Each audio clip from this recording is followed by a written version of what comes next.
Assalamualaikum warahmatullahi wabarakatuh. A'udzubillahi minasyaitonir rajim. Bismillahirrahmanirrahim. Alhamdulillahi rabbil alamin wassalatu wassalamu ala asyrafil anbiya'i wal mursalin wa ala alihi wa sahbihi ajma'in. Qala rabbi shrah li sadri wa yassir li amri wahlul 'uqdatam min lisani yafqahu qawli.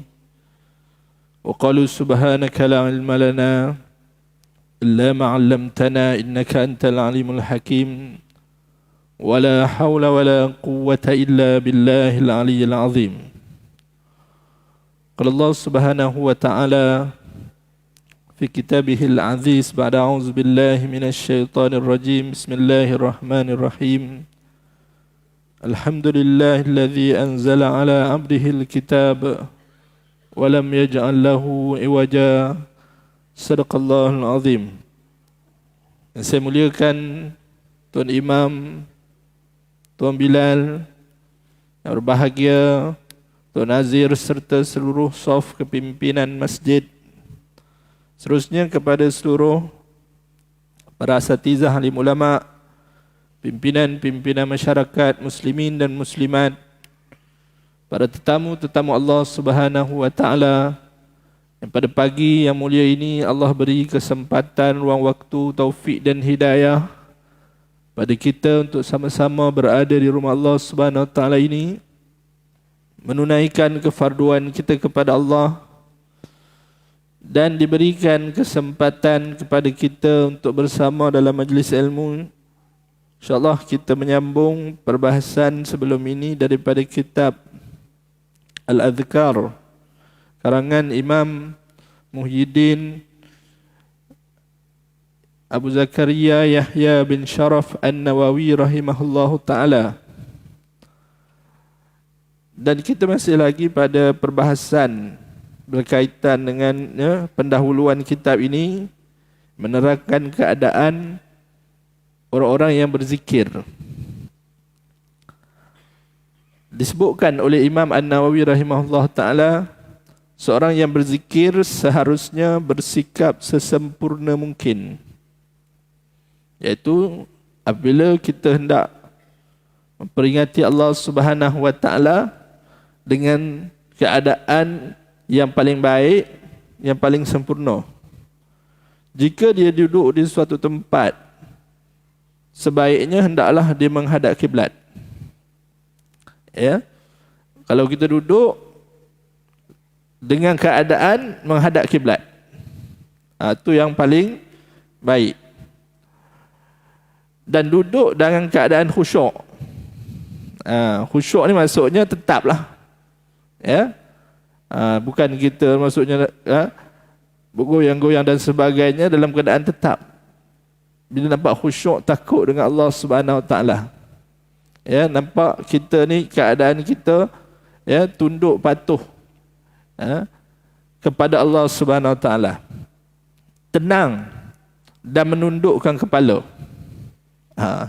Ya, tunduk kepala pun disebut. Ya, maksudnya bukan dalam keadaan mendongakkan kepala. Sebagaimana kita solat, makruh dongak kepala, ya. Itu juga kita berzikir, ya. Sebab solat pun makna zikir juga. Salah satu makna zikir adalah sembahyang, ya. Dalam satu ayat Allah kata wa aqimis salata li dzikri, dan hendaklah kamu mendirikan salat untuk memperingati aku, untuk zikir kepada aku, ya. Jadi mesti dalam keadaan ataupun sunat dalam keadaan menundukkan kepala.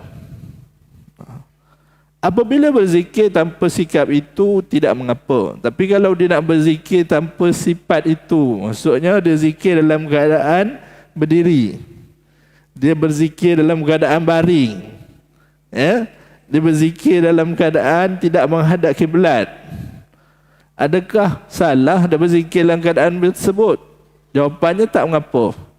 Tapi adabnya kurang, gitulah, ya. Namun dia telah meninggalkan perbuatan yang terbaik. Allah berfirman, inna fi khalqis samawati wal ardi wa ikhtilafil laili wan nahar la ayatin li ulil albab alladzina yadhkuruna Allaha qiyaman wa qu'udan wa 'ala junubihim wa yatafakkaruna fi khalqis samawati wal ardi rabbana ma khalaqta hadza batila subhanaka faqina adzabannar. Sesungguhnya pada kejadian langit dan bumi, pertukaran malam dan siang, ada tanda-tanda kekuasaan, kebijaksanaan dan keluasan rahmat Allah bagi orang yang berakal. Siapa dia orang berakal itu? Yaitu orang yang menyebut dan mengingati Allah, yaitu berzikir kepada Allah, sama ada dalam keadaan berdiri, dalam keadaan duduk, ataupun dalam keadaan baring. Mereka pula memikirkan tentang kejadian langit dan bumi sampai berkata, wahai Tuhan kami, tidaklah Engkau jadikan benda-benda ini sia-sia. Maha suci Engkau, maka peliharalah kami daripada azab neraka. Surah Ali Imran ayat 190-191. Ya, dalam ayat ini Allah Subhanahu Wa Taala menyebutkan berkaitan dengan golongan yang disebut sebagai ulul albab. Golongan ulul albab. La ayatil li ulil albab, mempunyai satu tanda peringatan kepada golongan ulul albab. Apa ulul albab ni? Ada sekolah MRSM rasanya ulul albab, kan?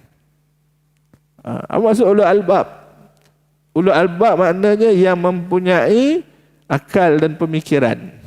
Daripada lubun, ya, benda yang dalam, isi lah kita kata. Satu perkara tu ada isi, ada kulit. Ya, isi ni apa benda? Ya, yang dalam tu apa? Dimaknakan dengan akal dan pemikiran. Ya, bukan zahir anggota tubuh pada luar ni. Ulul albab maksudnya orang yang mempunyai isi yang hebat. Siapa dia? Allah Subhanahu Wa Taala menyatakan golongan ulul albab yang sebenar itu allazina yadhkuruna Allah, yang sentiasa mengingati Allah Subhanahu Wa Taala, sentiasa zikir pada Allah. Tidak kira dia dalam keadaan berdiri, dalam keadaan duduk ataupun dalam keadaan baring.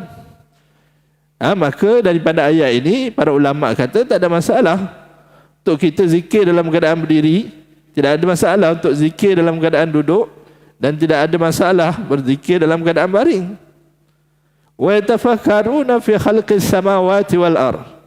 Dan golongan ulul albab juga mereka yatafakkarun, memikirkan penciptaan langit dan bumi. Tengok langit, tengok bumi, tengok sungai, tengok laut, tengok pokok, ya, tengok bulan, tengok bintang. Akhirnya dia merasa keagungan Allah Subhanahu Wa Taala. Ya. Bukan tengok bintang, tengok bulan, tengok matahari, tiba-tiba sembah matahari. Itu sesat. Ya. Itu bukan ulul albab. Yang ulul albab ni bila dia tengok, dia lihat bahawa segala yang diciptakan itu begitu hebat penciptaan Allah. Tidak ada cacat celanya. Ya? Tidak ada cacat celanya. Bahkan setiap daripada penciptaan ataupun makhluk yang ada di muka bumi ini tanda kekuasaan, keagungan. Ya, bukan setakat tanda kewujudan Allah, tanda kekuasaan Allah. Tanda bagaimana Allah itu Maha Pencipta, yang mampu menciptakan dalam keadaan sebaik-baiknya. Maka terkeluarlah daripada mulutnya, Rabbana, wahai Tuhan kami, ma khalaqta hadza batila, tidaklah kamu ciptakan perkara ini sia-sia. Tak ada benda yang Allah ciptakan yang sia-sia. Ya?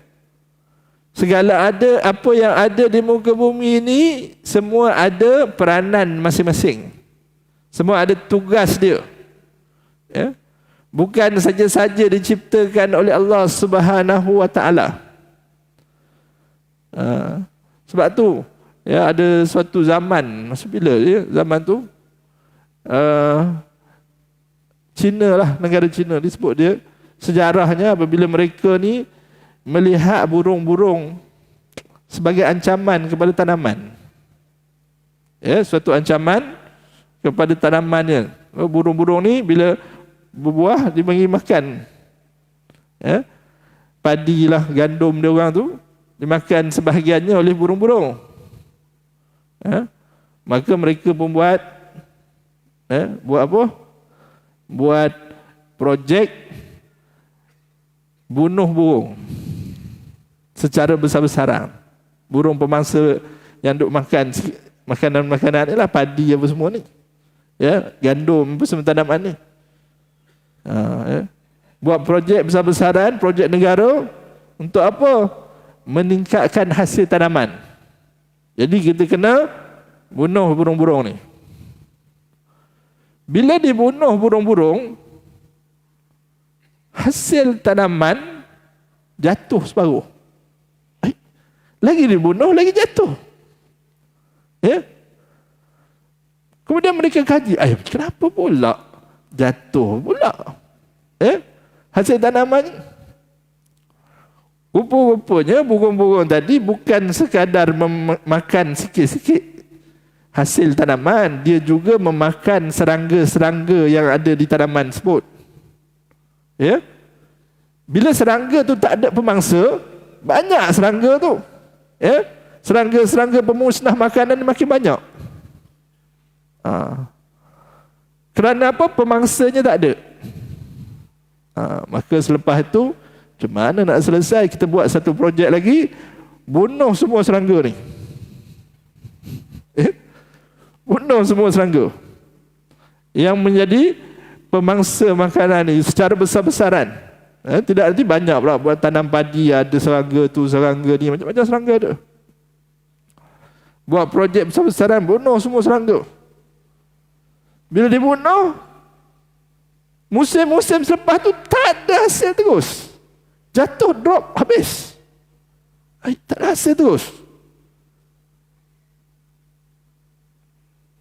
Maka pening, sudah. Macam mana pula ni? Ingat bunuh serangga lagi banyak hasil. Tak ada terus. Rupanya serangga tu juga ada peranan dia. Ya? Iaitu memindahkan debunga jantan kepada debunga betina. Dia bukan main boleh pindah sendiri.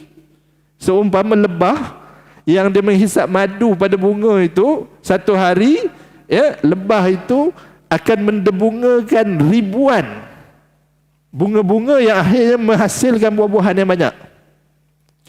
Sebab debunga jantan dia bukan boleh main berlari kat pokok tu tiba-tiba pergi kat debunga betina. Siapa yang memindahkannya? Serangga-serangga yang menghisap madu-madu pada bunga lebah itu. Ya, manisan-manisan pada bunga lebah, pada bunga pohon tu, ya, pokok-pokok tu. Bila serangga ni semua dah tak ada, maka ejen pendebungaan dah tak ada. Ya, lagi tak ada rupanya. Lagi tak ada hasil. Maka bila seseorang itu atau satu melihat bahawa ini tak boleh ni, burung ni makan sikit, padahal burung makan bukan banyak sangat, sikit je. Ya, kalau nak halang tak apalah, nak halang. Kalau dia makan habis tu lain cerita. Ya, atau makan terlalu banyak sangat lain cerita. Ini makan sikit, itu pun dia dimarahnya burung. Dia marahnya burung tu. Ya, akhirnya apabila seseorang tu melihat perkara tersebut tak betul, dia buat, dia rasa dia punya sistem lagi hebat. Rupanya sistem dia tak hebat. Ya, sistem yang diletakkan oleh Allah Subhanahu Wa Taala lebih hebat. Maka apabila seseorang memikirkan tentang kejadian langit dan bumi dan segala kejadiannya, maka dia akan menyatakan Rabbana, terkeluar daripada mulut dia, wahai Tuhan kami, ma khalaqta hadza batila, tidak kau jadikan satu pun di muka bumi ini sia-sia. Ya. Subhanaka faqina azabannar, maha suci engkau ya Allah, iaitu daripada segala bentuk kekurangan. selamatkanlah kami daripada azab api neraka. Maka terkeluar, maksudnya orang yang ulul albab ini, zikir itu terkeluar daripada pemerhatian dia, daripada pemikiran dia, sehingga mengeluarkan zikir. Bukan zikir itu dipaksakan kepada diri dia, ya? Daripada pengkajian dia, daripada pemerhatian dia, dia berzikir kepada Allah Subhanahu wa taala. Kadang-kadang kita berzikir ni kita, ya, terpaksa-paksakan pada diri kita. Baguslah, sebab kita ni malah mikir. Malah mikir macam mana kita nak terkeluar subhanallah. Macam mana nak terkeluar subhanallah, kita malah memikir terhadap ciptaan-ciptaan Allah. Jadi kita kena paksalah diri kita sebut subhanallah, subhanallah, subhanallah. Tapi bila kita sebut subhanallah begitu, biasanya kesannya kepada hati kita dia agak kurang. Sebab apa? Kita paksakan sebut, ya, maha suci engkau ya Allah, maha hebat engkau, ya, engkau lah Tuhan yang maha agung. Kita paksakan diri kita sebut, tapi ianya tak sampai kepada akal kita. Ya, sebab tu Allah Subhanahu wa taala menyatakan golongan ulul albab, mereka memproses, ya, apa yang mereka lihat daripada alam ini, akhirnya mereka zikir kepada Allah Subhanahu wa taala. Ya, akhirnya mereka berzikir kepada Allah Subhanahu wa taala. Sebab tu banyak ayat-ayat dalam Al-Quran juga, ya, mengajarkan kita bagaimana untuk kita memerhatikan alam. Dalam surah Yasin, Allah Subhanahu wa taala begitu banyak menyebutkan berkaitan dengan pohon-pohon, ya, sebagai tanda kekuasaan Allah. Sebab apa? Surah Yasin ini ada kisah bagaimana golongan kafir Mekah mempertikaikan kehidupan semula setelah kematian. Ya. Bagaimana manusia ni boleh hidup balik setelah mati? Bahkan seorang pimpinan Quraisy datang di hadapan Rasulullah SAW membawa tulang-tulang yang reput, tulang-tulang binatang. Dihempasnya di depan Rasulullah SAW. Dia pun kata, wahai Muhammad, kamu kata nanti kita akan hidup balik. Adakah setelah badan kita jadi tulang-tulang reput macam ni boleh hidup balik ke? Dia kata, dia guna logik akal ke? Ya? Dah reput tulang macam ni, boleh hidup balik ke? Maka dia tidak memerhatikan. Bukankah kalau kita memerhatikan kepada alam, ya, tengok pohon-pohon di keliling kita, pokok di keliling kita tu, ya, asalnya apa pokok tu? Asalnya biji yang kecil. Satu biji yang kecil saja, kemudiannya menjadi satu pohon yang sangat besar. Kemudiannya mengeluarkan ribuan buah pula, ya, yang kemudian boleh mengeluarkan ribuan pohon yang lain. Kalau daripada satu biji yang kecil Allah boleh tumbuhkan pokok yang begitu besar, ya, takkanlah manusia yang dah ada ini, dah ada, mati, Allah tak boleh nak hidupkan balik. Keliling kita ada berapa juta pokok yang hidup daripada biji yang kecil. Kita tak rasa pelik pun, boleh hidup balik pokok tu daripada biji yang kecil. Tiba-tiba kita merasa pelik, kita boleh hidup semula. Sedangkan yang menghidupkan pokok-pokok di keliling kita daripada biji-biji yang kecil itu Allah. Yang akan menghidupkan kita di hari akhirat untuk dibicarakan Allah SWT juga. Ya, sama je. Maka kalau Allah mampu menghidupkan pokok yang begitu besar daripada biji yang kecil, takkanlah tak mampu Allah menghidupkan kita semula setelah kematian kita. Dikaji pula dalam tubuh badan kita ni ada satu tulang yang takkan hancur. Ya, ajbuz zanab. Ya, kecil je. Dia tidak akan hancur walaupun dibakar dengan suhu yang sangat tinggi. Ya, para ulama menyatakan daripada tulang itu akan ditumbuhkan manusia ya, untuk dihidupkan semula pada hari akhirat nanti. Kalau tak ada tulang tu pun Allah boleh hidupkan, tak ada masalah. Ya, tak ada masalah. Kadang-kadang Allah Subhanahu Wa Taala ni jadikan dunia ni supaya ada sebab. Ada sebab. Benda tu berlaku tu ada sebab dia. Ada dia punya cerita dia. Memang Allah nak jadikan begitu. Dunia ni ada sebab-sebab, ada jalan cerita dia. Dia tak jadi sendiri. Tiba-tiba kata, tiba-tiba macam ni. Tak, dia mesti ada jalan cerita dia. Dia ada jalan cerita, itu dunia. Dunia kita. Kemudian Imam An-Nawawi rahimahullah ta'ala membawakan kepada kita satu hadis Rasulullah SAW yang disampaikan daripada Sayyidatina Aisyah radhiyallahu ta'ala anha. Ia berkata, kana Rasulullah sallallahu alaihi wasallam yattaki'u fi hijri wa ana haidun fayaqra'ul Quran. Rasulullah SAW bersandar di pangkuanku, di riba Sayyidatina Aisyah, padahal aku sedang haid, dan baginda Rasulullah SAW membaca Al-Quran. Hadis sahih riwayat Imam Bukhari dan Imam Muslim. Nabi duk baring kat riba Aisyah, Sayyidatina Aisyah sedang haid. Nabi baring tadi sambil baca Quran. Sebab membaca Al-Quran juga termasuk dalam zikir. Boleh ke kita baca Quran di dalam keadaan kita baring di riba isteri kita? Jawabnya boleh, ada hadis.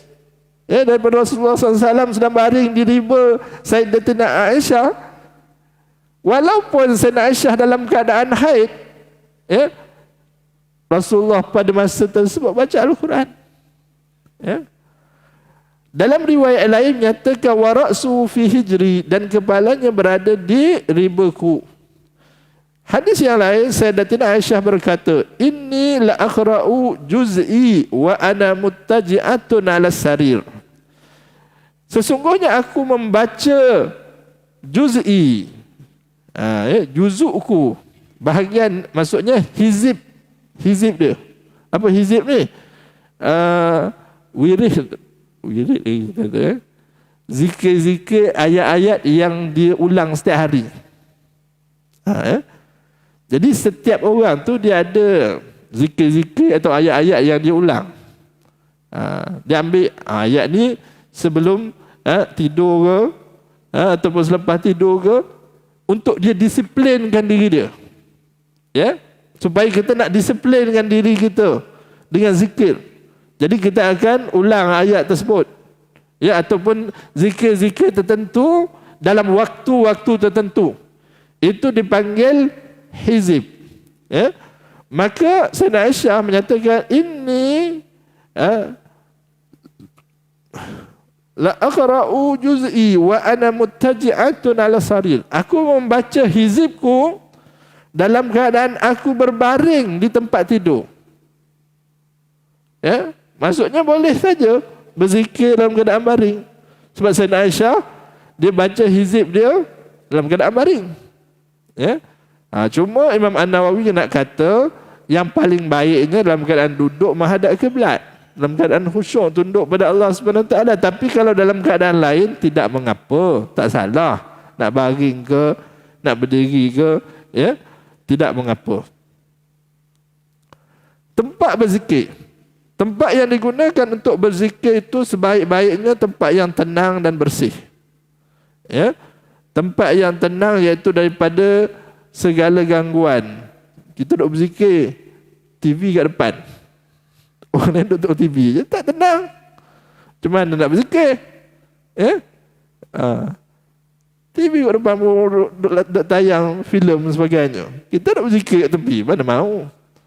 Biar tempat yang tenang. Dan tempat yang bersih iaitu daripada najis dan kotoran. Macam kita nak salat, tempatnya bersih, nak berzikir pun tempat yang bersih. Jangan agak tandas pula berzikir. Itu bukan tempat dia. Ini kerana ia adalah penghormatan besar kepada zikir. Dan zat yang dizikirkan, Allah Subhanahu Wa Taala memuji zikir di masjid, masjid dan tempat-tempat mulia yang lain. Yang paling baik di masjid lah. Tapi mungkin kita nak ke masjid tu ada waktu-waktu tertentu saja. Di luar pun kita nak berzikir juga. Kena pilih tempat yang tenang, tempat yang bersih. Tempat yang tenang, tempat yang bersih. Imam Abu Maisarah rahimahullah ta'ala, dia berkata, berzikirlah kepada Allah Subhanahu wa ta'ala hanya di tempat yang bersih. Selain daripada itu, sebaiknya mulut juga dalam keadaan bersih. Jika ada perubahan rasa dan bau, bersihkan dahulu dengan siwak. Bukan sekadar tempat bersih, mulut pun bersih. Jangan mulut berbau. Baru makan dengan petainya, dengan tempoyak dan sebagainya, tiba-tiba zikir. Bukan kata berdosa, tidak, tapi makruh. Makruh dalam keadaan seumpama itu.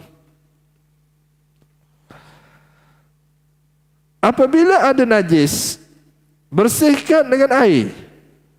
Jika kita berzikir tanpa membersihkannya, hukumnya makruh, tidak haram. Maksudnya kalau tempat kita tu ada najis, bukan kita pegang najis, tempat kita tu ada najis, kita bersihkan air. Ambil air, bersihkan najis tersebut. Jangan dibiarkan kita zikir sahaja. Tempatnya kotor. Tapi kalau dibiarkan juga, bukanlah haram. Makruh. Makruh ni apa? Makruh ni maksudnya tak ada pahala. Dah kita zikir nak pahala, tiba-tiba tak ada pahala.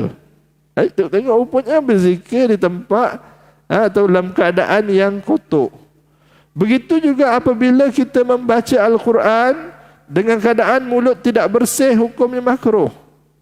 Mulut kita berbau, baca Quran pun makruh juga hukumnya.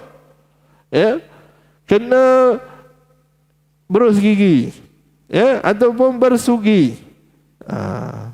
Bersihkan daripada bau-bau pada mulut kita. Ada dua pandangan dalam masalah ini, tetapi yang paling benar ianya tidak haram. Maksudnya di kalangan para ulama pun ada dua pandangan, haram ataupun makruh. Tapi yang kuatnya makruh. Yang kuatnya makruh kalau mulut tak bersih. Kemudian fasal menerangkan tentang suasana yang tidak disukai ketika berzikir.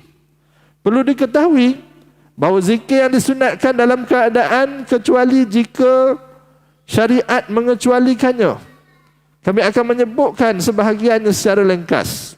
Jelasan secara terperinci pula dalam bab masing-masing, insya-Allah. Antaranya, tidak boleh berzikir dalam keadaan sedang membuang air besar dan air kecil. Tengah buang air besar, air kecil, dia berzikir. Tak boleh. Tak boleh dalam keadaan itu. Itu bukan tempat dia. Itu bukan keadaan dia. Jangan terlajak alim, terlajak warak sangat sampai dekat tandas pun berzikir. Yang kedua, dia doa tu sebelum masuk tandas dan selepas keluar tandas. Sebelum masuk tandas dan selepas kita keluar daripada tandas, doa-doa tu. Doa masuk tandas, doa keluar daripada tandas itu. Jangan dalam tandas baru kita berdoa. Qada kata masuk tadi tak ingat. Kan masuk tak ingat, dia pergi qada dalam tandas tu, doa kepada Allah Subhanahu taala. Berzikir kepada Allah Subhanahu taala, maka tak sesuai waktu dan tempat tersebut. Ketika melakukan hubungan suami isteri, ketika dia melakukan hubungan suami isteri, waktu tu nak berzikir, begitu juga tak sesuai, tempat tak sesuai. Adapun doa itu sebelum, doa sebelum melakukan hubungan antara suami isteri itu, doa itu sebelum. Masa melakukan tak boleh berzikir. Tak boleh berzikir waktu itu. Ketika mendengar khutbah, bagi orang yang dapat mendengar suara khatib, Sebab apa disebut bagi orang yang dapat mendengar suara khatib ni? Sebab zaman dulu tak ada mikrofon. Masjid pun besar-besar juga. Jadi yang dalam masjid ni mungkin boleh dengar suara khatib. Yang luar-luar masjid yang ramai-ramai tu mungkin ada yang tak dengar.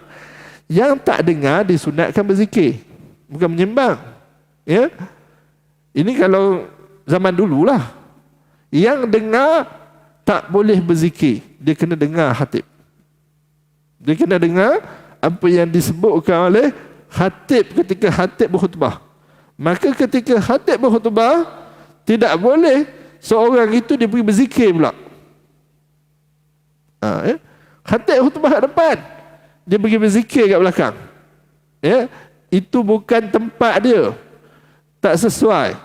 Imam Nawawi meletak sebagai tempat yang ketiga, tidak boleh berzikir bagi orang yang mendengar suara khatib. Kecuali lah tiba-tiba mikrofon rosak kat belakang, dia jauh kat belakang, tak dengar suara khatib. Kalau duduk saja tidur, dia pun berzikir. Tak apa. Tapi kalau dalam keadaan dengar suara khatib, tak boleh dia berzikir.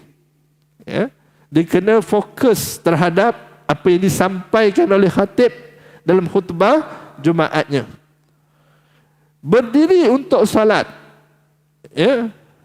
yang harus dibaca ialah Al-Quran. Ketika dia berdiri dalam salat tersebut, yang kita baca apa? Quran. Mula-mula kita baca surah Fatihah. Kemudian kita baca surah-surah yang lain. Bolehkah kita nak tambah sikit-sikit? Bukan tempat dia. Dia zikir ada, dan sujud ada zikir dia. I'tidal, duduk di antara dua sujud, rukuk, semua ada zikir-zikir dia. Kalau sembahyang sunat, kita boleh tambah. Zikir-zikir tersebut nak berapa banyak yang kita mampu, tak ada masalah. Tapi masa berdiri yang ditambah adalah bacaan Quran. Maksudnya kita kalau nak lama berdiri dalam salat, yang kita tambah adalah bacaan Al-Quran. Ini secara umum lah. Ini sebab apa Imam Nawawi sebut secara ringkas saja, sebab ada bentuk-bentuk sembahyang macam sembahyang tasbih, dia ada semua kaifiat-kaifiat yang tertentu. Secara umumnya begitu. Ketika berdiri dalam salat, yang ditambah untuk memanjangkan berdiri adalah bacaan Al-Quran. Adapun nak menambah lama pada sujud, dia ada zikir dia. Zikir sujud itulah. Zikir rukuk itu nak menambah lama pada sujud dia. Bukan menambah lama pada berdiri, dia menambah zikir pula pada berdiri. Itu maksudnya. Dia kena menambah bacaan Quran dia. Yang seterusnya, dalam keadaan mengantuk. Seorang yang dalam keadaan mengantuk, tidurlah. Nanti sambung zikir lepas tidur. Itu maksudnya. Sebab apa? Takut-takut dia nak puji Allah, tapi mulutnya menyebut cacian pada Allah SWT. Sebab dia zikir-zikir dalam keadaan mengantuk, tak sedar apa yang disebut. Dia tidak sedar apa yang disebut. Sebutannya tak betul. Sehingga kadang-kadang ia mencaci Allah SWT tanpa sedar. Maka tak boleh dalam keadaan terlampau mengantuk, dia berzikir juga pada Allah Subhanahu Wa Taala.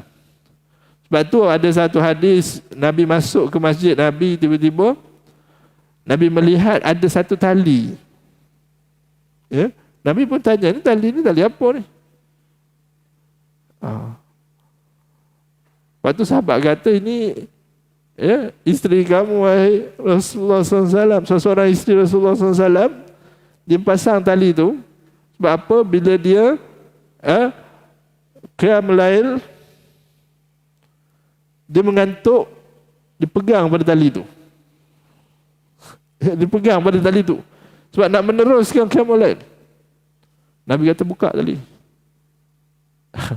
Tak boleh seorang tu dalam keadaan mengantuk, dia pergi buat juga ibadat. Sebab apa? Boleh jadi dia nak puji Allah, tetapi dia jadi maki Allah. Boleh jadi dia nak minta suatu kebaikan daripada Allah, tiba-tiba dia minta keburukan daripada Allah SWT. Jadi tak boleh. Seorang ni dia apabila nak beribadat pada Allah dalam keadaan dia mengantuk.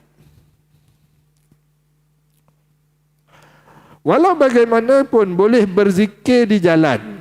Kalau di jalan boleh, tak ada masalah. Dan boleh berzikir di bilik air. Perkataan bilik air ni maksudnya tempat manusia mandi. Dulu tandas dengan bilik air ni asing. Maksudnya tak macam kita ni, bilik air dalam tu lah ada tandas sekali. Jadi tak boleh nak zikir kat situ. Sebab apa? Tandas dan bilik air tu sama. Ni kalau asing. Sebab apa? Tempat bilik air tadi ada tempat dia. Tandas tempat dia lain. Zaman dulu tandas, zaman Rasulullah SAW, dia akan pergi jauh, keluar, pergi kat padang pasir. Pergi kat padang pasir, buang kat sana. Sebab dia tak ada sistem pembentungan macam zaman kita sekarang. Kita ni ada sistem pembentungan, tak apalah. Zaman Rasulullah SAW tu tak ada. Bila tak ada sistem pembentungan, dia pergilah tengah padang pasir tu. Padang pasir luas lagi. Jadi di sana baru mereka qada hajat. Qada hajat. Sebab tu ketika mana umat Islam di Madinah dikepung dalam peperangan, dalam peperangan Ahzab, peperangan Khandaq, ada satu batu yang sangat besar. Ada satu batu yang sangat besar yang tak mampu dipecahkan oleh sahabat-sahabat Rasulullah. Sebab mereka nak buat parit kan, sebagai benteng pertahanan Madinah. Sebab musuh ramai. Tentera Madinah 3,000 je, tentera musuh lebih 10,000. Jadi Salman Al-Farisi bagi cadangan, kami kalau di Parsi, kami dalam keadaan lemah, kami akan membina parit, buat parit sebagai benteng pertahanan. Maka sahabat-sahabat pun pergi gali parit. Yang digali ni pasir, tanah, batu. Bukan ada alatan macam zaman kita, pakai cangkul, pakai pemecah batu tu lah, kedekat sendiri. Disebut lebih kurang lebih daripada 20 kaki dalam dia. Luasnya pun lebih daripada 20 kaki. Yang mana kalau kuda tentera musuh nak melompat tak lepas. Kalau kuda tu jatuh ke bawah, nak naik ke atas tak boleh. Dalam. Nak buatnya panjang. Jadi dalam panjang-panjang tu ada satu batu yang sangat besar, keras. Tak mampu dipecahkan oleh para sahabat. Akhirnya datang mengadu pada Rasulullah SAW. Rasulullah pun pergi di sana. Nabi pun memukul batu tersebut untuk memecahkannya. Memukul batu tersebut untuk pecahkan batu itu. Nabi sebut Allahu Akbar. Pukulan pertama Nabi kata, aku melihat Parsi akan jatuh ke tangan orang Islam. Nabi pukul lagi, Nabi kata, aku melihat Yaman akan jatuh di tangan orang Islam. Sebab Allahu Akbar, pukul, pecah sebahagian batu. Nabi pukul lagi, Nabi sebut, pukul lagi. Nabi kata, aku melihat Rom akan jatuh di tangan orang Islam. Ini semua empayar-empayar besar pada masa itu. Empayar-empayar besar, empayar masa penguasa dunia. Parsi, Rom, Yaman yang berada di sekeliling Mekah, sekeliling tanah Arab pada masa itu. Kuasa-kuasa dunia yang ada. Maka orang munafik bila dengar kata-kata ni, dia kata, kita sekarang ni nak qada hajat pun takut. Sebab apa nak qada hajat kena pergi tu padang pasir? Takut-takut musuh ada kan? Jenuh. Nak qada hajat pun takut. Tiba-tiba dia kata akan menguasai Rom, Parsi, akan menguasai Yaman. Ni kata-kata orang munafik. Kita nak qada hajat pun takut sekarang ni. Tiba-tiba Rasulullah SAW kata, kita akan menguasai Rom, kita akan menguasai Yaman, kita akan menguasai Parsi. Dipersendakan oleh golongan munafik yang berada di Madinah pada ketika tersebut. Jadi ini sebab apa munafik ini dia tak percaya. Kalau kita pun tak tahulah kita macam mana masa tu Kalau kita lah berada dalam keadaan tu, nak lawan kabilah Arab yang sekarang ni, kabilah-kabilah Arab gabung dengan Yahudi dan sebagainya, 10,000 tentera je. Kalau lawan dengan Rom, lawan dengan Parsi, ni main ratus-ratus ribu tenteranya. Sebab tu golongan munafik kata, alah, kita sekarang ni nak pergi buang air pun takut. Tiba-tiba Rasulullah Nabi Muhammad kata, kita akan tawan Parsi dan Rom. Ni golongan munafik, dia tak percaya pada kata-kata Rasulullah SAW. Dan itu benar-benar berlaku. Yaman zaman Rasulullah SAW dah berada di bawah penguasaan Islam. Rom dan Parsi jatuh di tangan orang Islam pada zaman Sayyidina Umar bin Al-Khattab radhiyallahu ta'ala anhu jadi khalifah. Nak dikatakan bahawa kata-kata Rasulullah pasti benar. Hancur batu tadi dipukul oleh Rasulullah SAW. Itu dia tak tengok. Dia munafik ni. Sahabat-sahabat tadi nak pecahkan batu tu tak mampu. Nabi 3 kali pukul, pecah. Hancur berderai. Batu besar tu. Sahabat tadi tak tahu berapa puluh kali, ratus kali pukul, tak pecah-pecah. Kerah batunya. Ini juga menandakan kepada kita bahawa Rasulullah SAW mempunyai kekuatan daripada sudut tubuh badannya yang besar. Walaupun pada ketika itu usia Nabi lebih kurang berapa tahun lah. Usia pada masa tersebut tahun ke-5 Hijrah. Lebih kurang 58 tahun.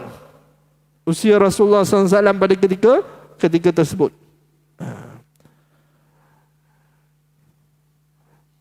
Sikit lagi menerangkan tentang hakikat zikir. Yang dimaksudkan dengan zikir itu ialah dengan menghadirkan hati. Ini sepatutnya menjadi panduan bagi orang yang berzikir dan berusaha menunaikannya. Perhatikan juga apa yang dibaca dan fahami isinya. Jadi Imam An-Nawawi rahimahullah ta'ala kata, yang dimaksudkan dengan zikir itu hati kita ni sampai. Bukan mulut kita berzikir dalam keadaan hati yang kosong. Sebab itu Imam An-Nawawi kata, perhatikan apa yang dibaca dan fahami apa yang kita baca. Jangan kita tak perhati. Sebab apa? Kadang-kadang zikir ni kita dah hafal belaka dah. Kita sebut-sebut macam tu, kadang-kadang kita tahu-tahu dah habis. Tahu-tahu dah habis. Tambah ayat-ayat yang lazim kita dah hafal dah ayat tu. Al-Fatihah, kadang-kadang 3 kul, zikir-zikir kita, wirid-wirid biasa tu kita dah hafal lah. Ayat kursi, itu semua ayat-ayat yang dah kita hafal. Kita baca tak berfikir pun, tahu-tahu habis baca. Kita baca tanpa memikirkan ayat tu, tahu-tahu dah habis dah baca. Sebab apa? Memang benda tu dekat hujung mulut dah kita kata. Dah biasa sangat diulang-ulang. Adakah begitu berzikir? Tidak. Zikir kena kita perhatikan apa yang kita baca, fahami makna apa yang kita baca. Tuntutan bagi mengamati dan memahami bacaan zikir sama tuntutannya dengan membaca Al-Quran. Baca Quran pun sama. Kita diminta untuk memahami makna-makna Al-Quran dan menghayati bacaan kita dalam Al-Quran itu. Oleh itu pendapat yang benar adalah memanjangkan bacaan La ilaha illallah. Kerana dengan itu ia akan memerhatikan dan memahami isinya. La ilaha illallah tu zikirnya dengan dia baca yang dipanjangkan. Maksudnya ada dia punya mat dia. Mat dia tu jangan ditinggalkan. Bukan dalam keadaan laju. La ilaha illallah, la ilaha illallah, la ilaha. Laju, apa jadi? Tak ada. ya, tidak ada penghayatan. Ya, sama juga dengan lain, subhanallah, subhanallah, subhanallah, subhanallah. Laju dia tak ada penghayatan. Ya, biar sederhana sedikit. Ya, bacaan yang menghayati makna yang kita sebutkan. Kerana ia dapat memerhatikan dan memahami isinya. Apabila kita baca dengan tenang dan dipanjangkan pada mat-matnya. Walaupun sebenarnya zikir ni tak perlu baca macam kita baca Quran, ada mat yang panjang dan sebagainya, tapi dipanjangkan kenapa? Kerana penghayatan. Untuk memasukkan ke dalam hati kita tu. Ya. Kata-kata para ulama dahulu dan terkini cukup banyak dalam masalah ini, wallahu taala a'lam. Jadi perbahasan berkenaan perkara tersebut, perbahasan yang telah disebutkan oleh para ulama kerana untuk mendapatkan khusyuk, bukan sekadar khusyuk dalam solat, tapi dalam zikir juga, ya, kita nak dapatkan khusyuk. Jadi sekadar itu saja, wallahu taala a'lam. Aqulu qawli hadza astaghfirullah li wa lakum. Assalamualaikum warahmatullahi wabarakatuh. Bismillahirrahmanirrahim. Alhamdulillahirabbil alamin. Wassalatu wassalamu ala asyrafil anbiya'i wal mursalin wa ala alihi wa sahbihi ajma'in. Allahumma inna nas'aluka lisanan ratiban bi zikrika, qalban maf'uman bi syukrik, wa badanan haynan laynan bi ta'atik. Allahumma inna nas'aluka imanan kamila, nas'aluka qalban khashi'an, nas'aluka ilman nafi'a, nas'aluka yaqinan sadiqan, nas'aluka dinan qayyima, nas'aluka afiyatan min kulli baliyah, wa nas'aluka tamamal ghina 'anil nas, wa hab lana haqiqatal iman bik, hatta la nakhafu wa la narju ghayraka wa la na'budu syai'an siwak, waj'al yadaka mabsutatan 'alaina wa 'ala ahlina wa auladina wa ma'ana bi rahmatik, wa la takilna ila anfusina tarfata 'ain wa la aqalla min zalika ya ni'mal mujib. Wa sallallahu ala sayyidina Muhammad nabil karim wa ala alihi wa sahbihi ajma'in. Subhana rabbika rabbil izzati amma yasifun wa salamun alal mursalin walhamdulillahi rabbil alamin.